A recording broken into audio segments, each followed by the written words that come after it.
ഈ പട്ടി കാട്ടിന്ന് പട്ടണത്തിലേക്ക് താമസം മാറ്റാന്ന് പറഞ്ഞാലും കേക്കില്ല. ഞാനൊന്ന് ബ്യൂട്ടി പാർലറിൽ പോയിട്ട് നാളെ എത്രയെന്ന് ശശിയേട്ടൻ വല്ല വിചാരമുണ്ടോ? ഒന്ന് ശരിക്ക് പിടി എന്റെ ശശിയേട്ടാ. എന്ത് ചെയ്തിട്ട് എന്താ കാര്യം? ഈ രൂപത്തിന് മാറ്റമൊന്നും ഉണ്ടാവില്ലല്ലോ. അതുകൊണ്ട് വിചാരിക്കാത്തതല്ലേ എന്റെ സുന്ദരി. സുന്ദരി എന്നെ കൊണ്ടൊന്നും പറയിക്കണ്ട. രാത്രിയാകുമ്പോ യവന സുന്ദരി, നേരം വെളുക്കുമ്പോ കാനന സുന്ദരി, ഒക്കെ ചീത്ത സിനിമകളുടെ പേരുകളാ എനിക്കറിയാം. അല്ലേലും ഞാൻ ഇത് കേൾക്കണം. കല്യാണം കഴിഞ്ഞിട്ട് വരുമ്പോ എന്തൊരു നിറമായിരുന്നു. അയ്യോ ഒക്കെ പോയി. അതെ, തലയിൽ വെച്ച് കെട്ടിയൊക്കെ മതി. ഒന്ന് ഇറങ്ങണ്ടേ ശാരു? ദാ വരുന്നു. ശശിയേട്ട ഇറങ്ങിക്കോ. രാധാമണി അടിപൊളി ആണോ? ആ കള്ളത്തരം പറയല്ലേ. കള്ളത്തരമല്ല, ഈ സാരി ചേച്ചിക്ക് അസലായിട്ട് ചേരണം. അയ്യോ എനിക്ക് തോന്നി. പോയി വരട്ടെ.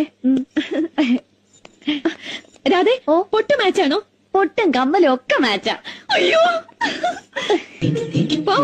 ഞാൻ റെഡി. നടക്കില്ല. എന്തു പറ്റി? പഞ്ചറായിന്നാ തോന്നണേ. അയ്യോ ഇനിയിപ്പോ എന്ത് ചെയ്യും? ഇനിയിപ്പോ എന്ത് ചെയ്യാനാ? പഞ്ചറൊട്ടിക്കണം. മനുഷ്യനെ നാണം കെടുത്താനായിട്ട് ഈ പാട്ടാണ്ടി എവിടെയെങ്കിലും കൊണ്ടേ കളാം. മോനും പോയി, സമയം പോയി, കാലം പോയി.